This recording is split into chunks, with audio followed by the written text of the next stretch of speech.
The word epic means many different things to many people. For me, the word epic means big. Big adventure, big locations, big fun, and of course, big fish. Ontario is fast becoming a player in the hunt for big brookies, and the demand for anglers to lock horns with fish approaching the 10-pound mark is growing. Blue Fox Camp, located just outside of Blind River, Ontario, is fast gaining a reputation as a destination for true trophy brook trout.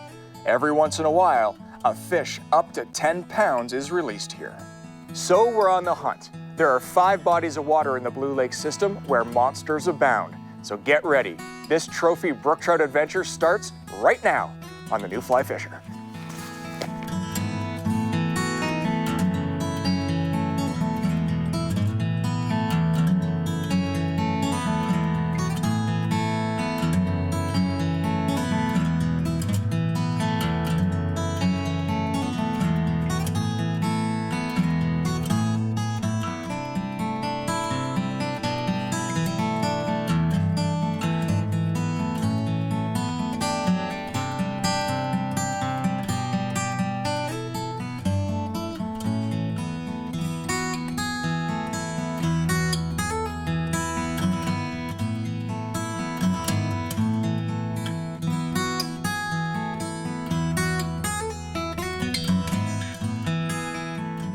The New Fly Fisher has been made possible thanks to Algoma Country,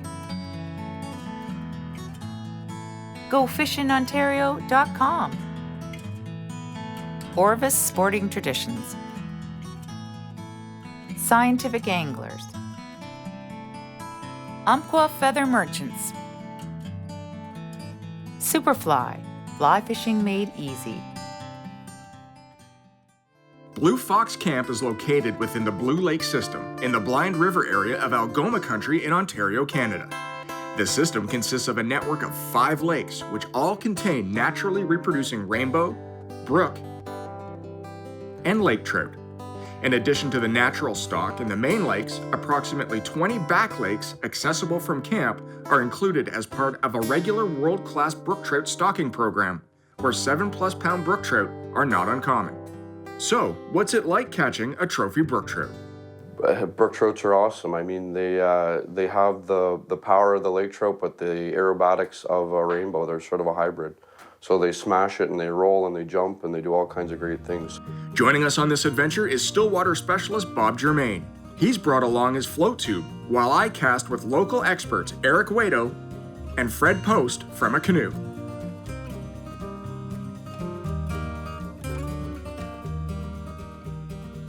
The Blue Fox region is peppered with many pothole-type lakes, some quite large and some absolutely tiny. Fred Post is working with a local fish group to study these lakes.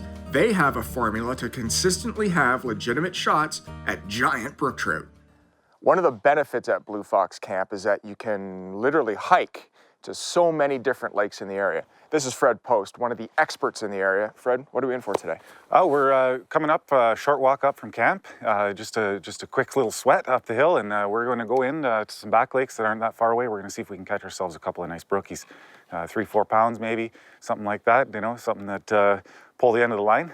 And that's the beautiful thing about places like this is you don't necessarily need an ATV, you don't necessarily need a boat. All you need is a great sense of adventure, a canoe, and these wonderful back lakes. You ready to go? Yeah, absolutely. All right, man, let's hit it.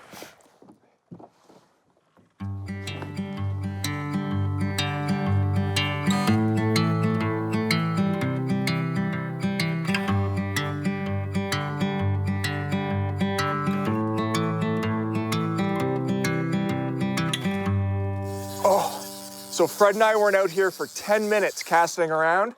We saw a fish surface in the middle of this little bay, and I cast this little olive streamer out, minnow pattern, and boom, it hit like a ton of bricks. Haven't even seen this fish yet, but it feels like a great one. Nice. Did you see it hit? Absolutely. Pulled the rod right down. Just slammed it. Some weeds. Oh, it's a great fish. Now I've got 10-pound leader material on here, and I've heard that some of these fish can get up over 10 pounds, close to 10 pounds anyway, so I'm I'm not gonna horse this fish in. The water's still quite cold, so you can play these fish and not, right, Fred, not Absolutely. risk exhausting them. Yeah. Nice. Yes, we've worked hard for them, but it that. pays off. Calm down. Hook pops out. Make sure that she's all right.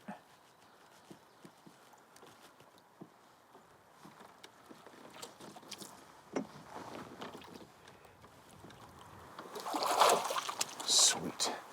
That was amazing. You have to work hard for those big brook trout, but you know what? When you figure them out, it's unbelievable. I'll show you the fly I was using. This is a fly tied by our good friend Bob, who's on this trip with us. It's a homemade fly. It's got a little bit of flash in it. It's got dark olive rabbit on top, glued to white rabbit on the bottom, with a little bit of a red throat. Perfect. I caught one off the dock this morning at Blue Fox Camp, and I decided to try it, and you know what? It resulted in a true, beautiful brook trout. Gotta love this place.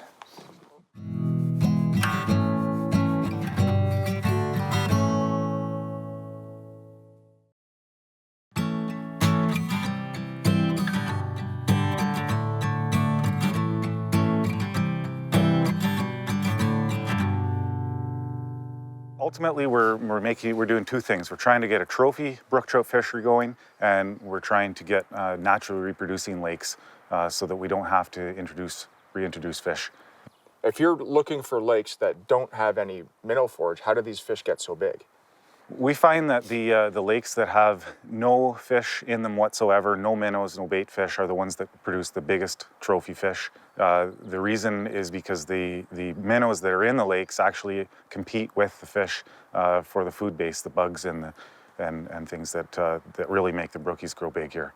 If you want them to naturally reproduce, then you have a finite lifespan for trophy fish, is that right? Ultimately, we're trying to get a natural sustaining fishery here. So we get some lakes that will reproduce, and their trophy potential goes down if they're reproducing, but you still get 5-6 pounders. But the lakes that don't reproduce, they're the ones that are going to produce the biggest fish, because there's no competition for the food base when we put those fish in those lakes. Well, let's see if those trophies are here, huh? Let's go. Okay.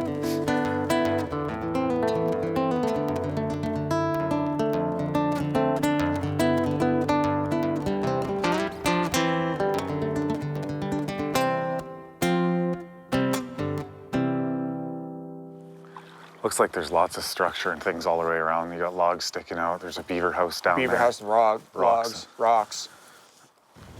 So I guess, Fred, this is a pretty good go-to spot with the prevailing wind the way it is, right? Because it just pushes everything up against this shelf.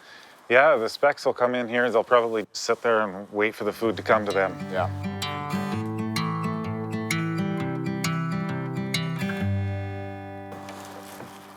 Now, you're not going to believe this. There's a kid at Blue Fox Camp a couple days ago that caught a fish off the dock, and he mortally wounded it. So when they cleaned it for dinner, they opened it up, and you know what? It had crayfish in its belly. I didn't bring any crayfish with me, but I happen to have my saltwater box, totally by accident. So I actually tied on a spawning mantis shrimp from the Bahamas. And look at this. You can believe it, speckled trout.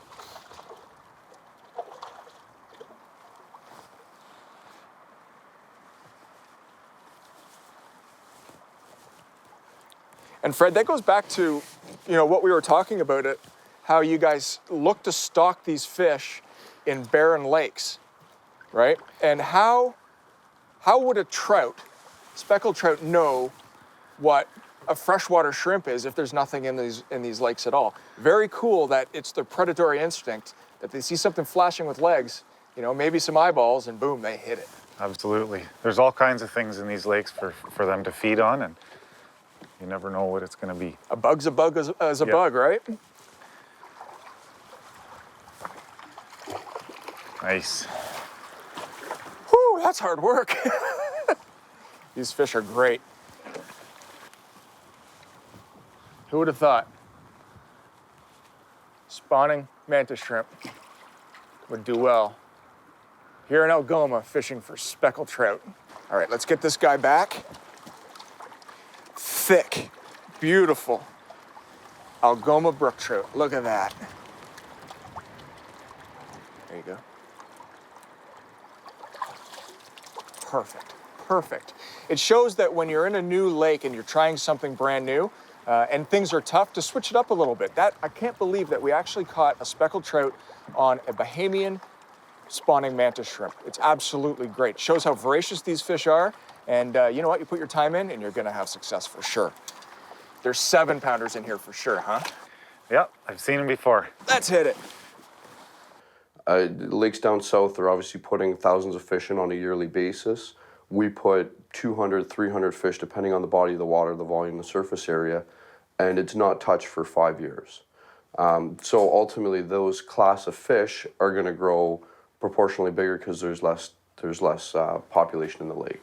So we have designed a trophy lake system where 7-pound, 8-pound brook trout are not uncommon. Those are typically the ones we target. Anything over 5, we're not even looking for at this time. In terms of accessibility, as this place develops, there'll be flights out of Toronto Island, there'll be flights out of Barrie, so accessibility is not an issue here.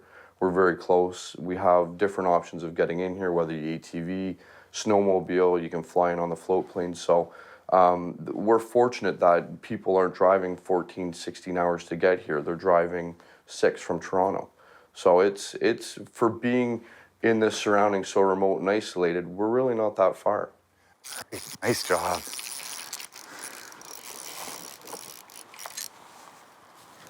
Whoa, under the boat, whoa. Man, they are so strong and so powerful. It's because they're big. Yeah, you can't horse them. No, you gotta play them can't. out. Even with 10-pound tippet on, you really got to respect these fish. You know, I can't believe how thick they are across the back. They're not long fish, but they're football-y. There's tons of food down there for them. You know, they gorge themselves all day long. That's pretty much all they do. That's why they get so big up here. We had some luck early this morning with the minnow pattern, and I decided I hadn't had anything in a while, and I switched to the ugliest bug I have in my box. And sure enough, you know, 2 spots, 2 fish, we're pulling them off.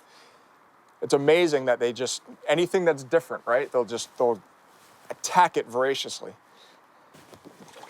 Now these trout do have micro teeth, and they're quite sharp, and this guy's taken this fly quite deep, so I am definitely gonna retie after I let this guy go.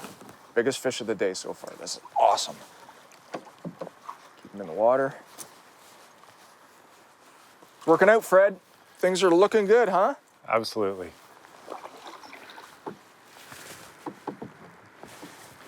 Fly pops out.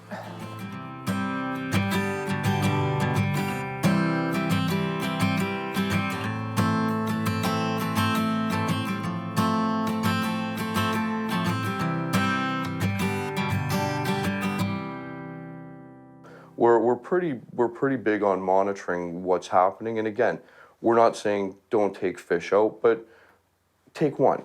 Don't take your limit. You don't need to take 5 brook trout out. Take 1, take it home. But we'll cook you a shore lunch here. We'll make sure you have a good fish fry dinner. So we try and combine the best of both worlds.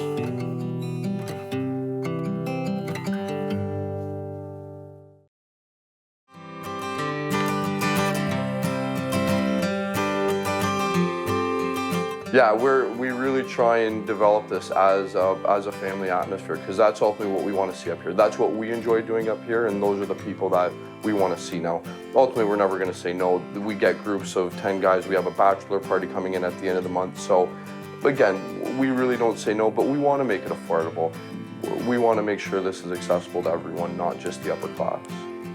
There are 6 guest cabins at Blue Fox Camp, perfect for families, each one charmingly rustic. Each cabin has propane lights, a fridge and a freezer. The cookhouse is large and has full generator power, and the sauna room has shower facilities complete with hot water. For those who are up for more of a challenge, Blue Fox Outpost Camp is on the lake as well, even more off the beaten path. Great fish, Bob. to 19 inches. That's how wide my net is. You know what's amazing is that we just sat here and tried to, in the canoe, place a fly right where you caught that fish. It shows how important maneuverability is when you're on the water. Bob's got such an advantage with flippers and the float tube that he's literally able to get into a position and stay there. Fred and I, as great as Fred is doing as captain, we're at the mercy of the wind, as you can clearly see. And you know, generally it's one guy casting and one guy canoeing, but even with today's wind, it's difficult. So float tubes like this make fishing accessible and a lot easier for maneuverability. And the result is right in the net, man. Bob's caught fish. We've landed 3 and he's probably hooked 7 today. So good job, buddy. There we go. Here. Very good job.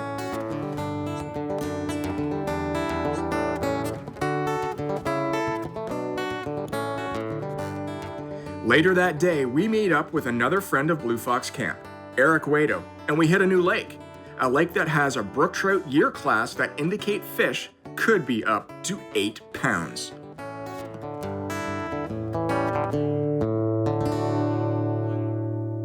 For those of you who have watched the new fly fisher religiously over the last 15 years, you know that we're always talking about really cool and essential equipment, be it rods, reels, lines, flies, whatever it might be. Well, this piece of equipment is truly essential if you're going into the backcountry or if you own a canoe, a kayak, or a tin boat. What it is a fish hunter, and it's actually military-grade sonar that's perfect for finding fish. The unique thing about it is, as you can see, is it's just a round ball with the sonar unit at the bottom. This white cone is the key. That is your connectivity to Bluetooth, which means that it actually sends your sonar information directly to your iPhone or your smart tablet. So all you do is you drop it in, or you can tether it off to your canoe, you pair it with your iPhone, and right away you get military-grade sonar. You can either have the raw sonar data, which gives you depth, temperature, structure, and anything in the water column, or you can switch it over to the fish finder mode, which actually shows you where fish are in the water column. So temperature, depth, structure, and if you're lucky, you can even find some fish. Bob, I need to start calling you the vacuum. I just fished all through there and didn't get a sniff. Well, look, I had my plans. I was going over to the rock face, and I was just on my way there. I was... It's a good fish, huh? Oh, yeah. I had him up and then he... Oh, man. Oh, what a beauty. Oh, what a fish. Does that look like a male or? Yeah. Oh, that would be nice. This is I went and put my, my tractor fish at the back. Oh, and look how long it is. Okay, time to come in. Had enough fun.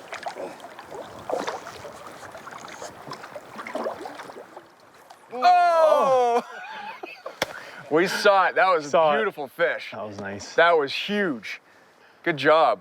That was a nice looking Well, male. I mean, you know, the hook was set as best as I'm going to get it set after all that time. What'd you hook it on? That was on the tractor one that I said the rabbit. Yep, the olive rabbit. Yeah, the one that I had on the top. Right, well, I've got that on the top. Yeah, well, I went and put it on the bottom, and I went and put the vampire leech, which is also in a tractor on the... Good for you. That was a big, big fish. That was nice. They're here, and they're hungry.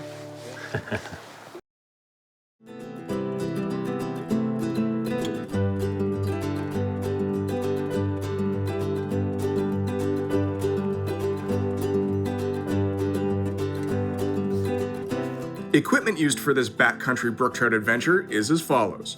Though we were well equipped with floating right down to full sinking lines, all we needed was a 6-weight intermediate sinking line matched up with a 6-weight fly rod. Bob was using a 6-7 weight 11-foot switch rod due to his being at water's level. Mid-arbor reels with 6 to 10 pound tippet material are all you need. Flies consisted of white zonkers, 2-tone bunny streamers, and amazingly, a spawning mantis shrimp from my saltwater fly box. Another one, my friend. Good job. Actually, I'm up to my old tricks. I'm just sort of trolling along and twitching in the 20 feet of water. That's where I've been noticing them on the screen. Yeah. up in there. I know that's why I was hanging around there. Oh, it's a giant.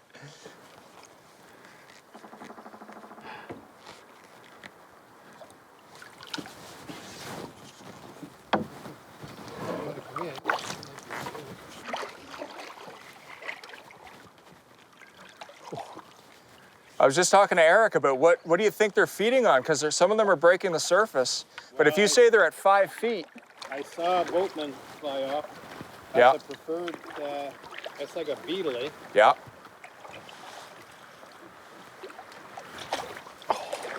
That's a pig. Swam right into the net for you. That is a big, big speckled trout.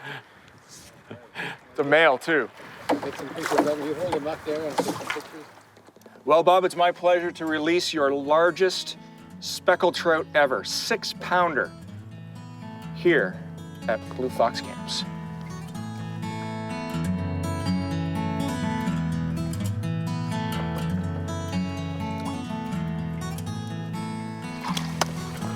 That is what you come to Algoma for. Trophy brook trout of a lifetime. Perfect. Well, that about does it for this episode of The New Fly Fisher. Remember, adventure is out there, and all you need to do is go and find it. And what better way than to do it with a fly rod in your hand? For everybody here at The New Fly Fisher, thanks for watching. For more, check us out at www.thenewflyfisher.com. I'm Mark Melnyk, and hopefully we'll see you in the backcountry. The New Fly Fisher has been made possible thanks to Algoma Country, GoFishinOntario.com, Orvis Sporting Traditions, Scientific Anglers, Umpqua Feather Merchants, Superfly, fly fishing made easy,